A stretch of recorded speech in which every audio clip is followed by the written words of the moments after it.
बदली हुई सास। सुजाता आज सुबह से ही बड़ी तेजी से अपना काम निपटा रही थी। उसके पीछे की वजह भी काफी खास थी। उसको पूरे 5 साल बाद अपने मायके जाने का मौका जो मिला था। काम करते वक्त वह काफी रिलैक्स थी, क्योंकि सासू माँ ने उससे कहा था कि कुछ दिनों तक रेनू जो उसकी ननद थी नहीं आने वाली है। उसकी यह एक ननद 100 के बराबर थी। सुजाता शादी करके जब घर आई थी तब रेनू को अपनी बहन की तरह प्यार करती थी, क्योंकि उसे खुद की कोई बहन नहीं थी।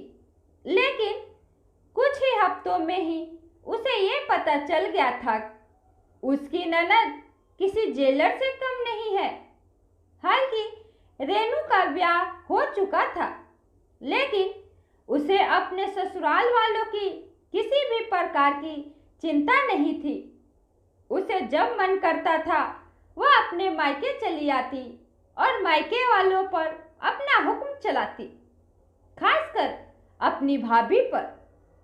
वही डिसाइड करती थी वहां पर क्या खाना बनेगा, कोई घूमने जाएगा कि नहीं, या जाएगा तो कहाँ जाएगा। रेनू ही थी जो हर बार सुजाता को किसी न किसी बहाने से अपने मायके जाने से रोक लेती थी।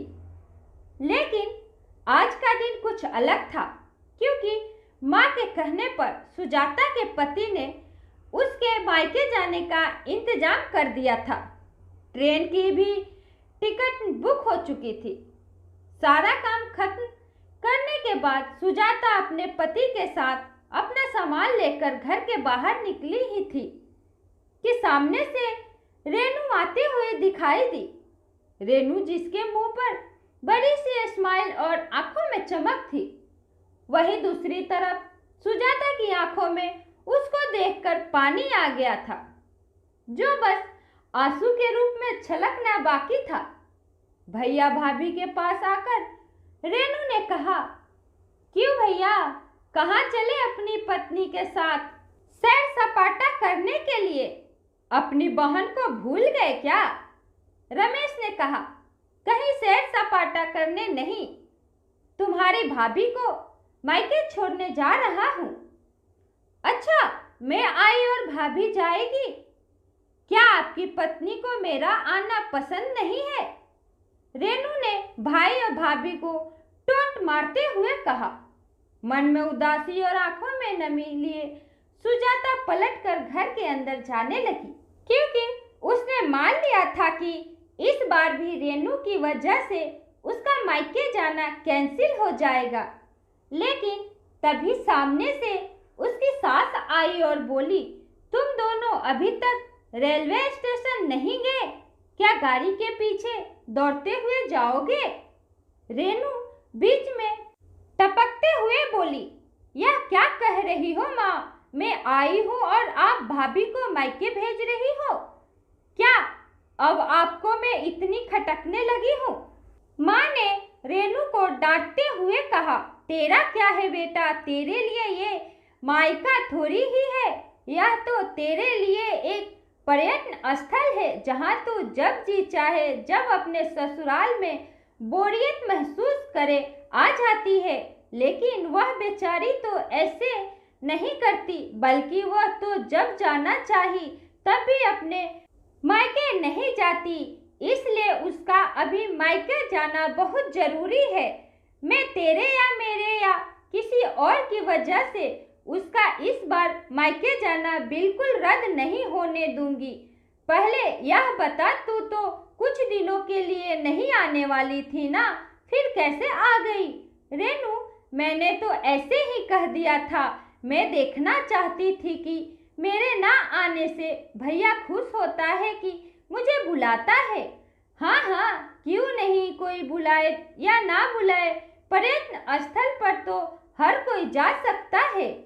अब की बार मेरी बहू को उसके पर्यटन स्थल पर यानी कि उसके मायके जाने दे। बेचारी ने सिर्फ अपने भाई की शादी देखी है और अब तो उसके भाई को बच्चा भी हो गया है। उसका मुंह तक नहीं देखा उसने। उसे भी अपने हिस्से का सुख भोगने दे। माँ ने रेनू को फटकारते हुए और सुजाता की साइड लेते हुए कहा। अपनी सास के मुंह से अपने लिए ऐसी शब्द सुनकर सुजाता की आंखें छलक गई। उसने अपनी सास को गले से लगा लिया। सास ने कहा, बहुत हो गया प्यार, जल्दी जाओ वरना ट्रेन छूट जाएगी। अपनी माँ का बदला हुआ रूप देखकर रेनू बहुत हैरान थी। उसे यकीन नहीं हो रहा था कि यह वही माँ है जो उसका हर कहा मानती थी और हमेशा उसका पक्ष लेती थी, चाहे बहू सही हो या गलत। सुजाता अपने मन में अपनी उस दोस्त को धन्यवाद दे रही थी जो कुछ दिनों पहले उसके घर आई थी और कुछ दिन रही थी और जाते जाते सासू माँ की आंखें खोल गई थी। सहेली ने उन्हें बताया था कि वह अपनी बेटी का मोह छोड़ दे वरना अपने बहू और बेटे के मन में अपनी इज्जत खो देगी। बिना सोचे समझे, बिना अच्छे बुरे का विचार किए हर फैसला सिर्फ अपनी बेटी के हिसाब से लेना सही नहीं है। रेलवे स्टेशन पर ट्रेन के डिब्बे में बैठी सुजाता के चेहरे पर एक बहुत प्यारी मुस्कान थी जिसे देखकर रमेश को महसूस हुआ कि यह वही प्यारी मुस्कान है जिसे उसने 5 सालों से देखी नहीं थी। सच ही तो है, मायका महिलाओं के लिए पर्यटन स्थल ही तो होता है जहां वह अपने ससुराल की सारी चिंताएं, टेंशन भूलकर कुछ दिन आराम से रह सकती है। अगर आपको यह कहानी अच्छी लगी हो तो चैनल को सब्सक्राइब करें, वीडियो को लाइक और कमेंट करके जरूर बताएं। Thank you.